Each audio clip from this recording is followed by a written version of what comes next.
There's certainly lots of hustle and bustle here because it's the launch of the Audi A5 and S5 in what we would hope to typically be sunny Portugal. But the rain is out and I'm going to get inside and start out first with the A5.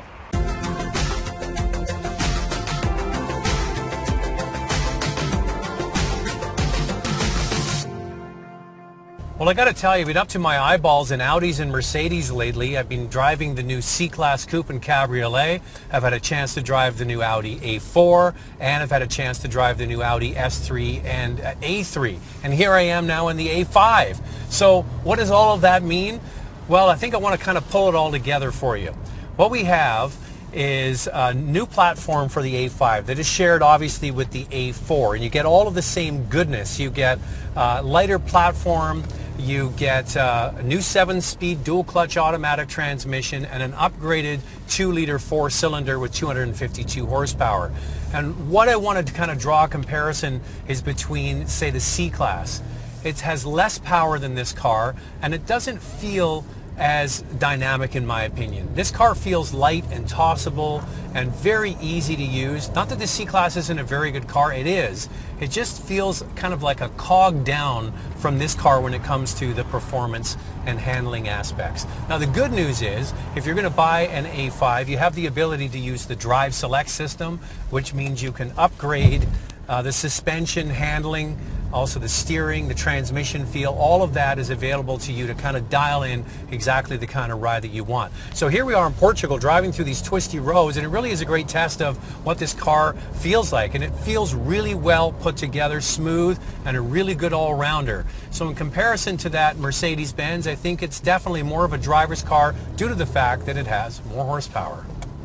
Now, the interiors are quite different. A lot of accolades for Mercedes-Benz with their C-Class.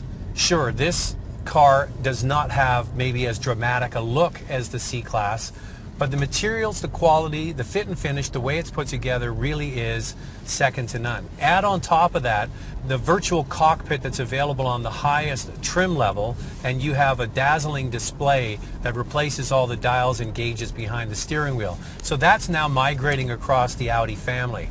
And beautiful materials in the center console, the screen there in the middle. So it's all very, very well done. Maybe not as dramatic as the C-Class, but user-friendly, absolutely. Upscale, you bet. This new A5 is larger than the outgoing model in every dimension, but this car is also 60 kilograms lighter with better aerodynamics. The design is sharper and features standard xenon headlamps with available LED headlights. The grille is larger and lower. In fact, the whole front of the car has a lower profile. As mentioned, the A5 comes with a new 7-speed dual-clutch transmission and available for the first time a damper control system that automatically adjusts the suspension for each road condition, and the driver can still select individual drive modes with Audi's Drive Select. There's a semi-autonomous driving system called Traffic Jam Assist that allows the car to steer, brake, and accelerate at speeds up to 60 kilometers an hour, which is perfect for long commutes. Well, I got to tell you, driving this car here in Portugal has been an absolute blast. The roads are fantastic.